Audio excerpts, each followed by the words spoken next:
नमस्कार, मैं हूं आरजू अंसारी और आप देख रहे हैं राष्ट्रीय जगत विजन न्यूज। राजधानी रायपुर के साइंस कॉलेज में आज खराब रिजल्ट से नाराज छात्र छात्राओं ने प्रिंसिपल के दफ्तर के अंदर जमकर हंगामा किया और नारेबाजी की। दरअसल हाल ही में घोषित परीक्षा परिणाम में करीब 170 छात्र फेल और एटी-केटी आए हैं।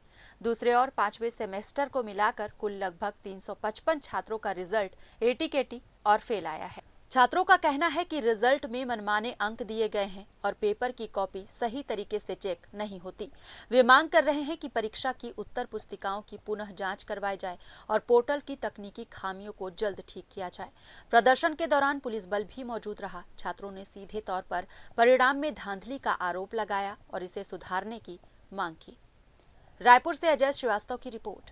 फिलहाल इस खबर में बस इतना ही। देश प्रदेश की खबरों से अपडेटेड रहने के लिए हमारे चैनल को सब्सक्राइब करें और नए खबरों के नोटिफिकेशन के लिए बेल आइकॉन जरूर दबाएं। नमस्कार।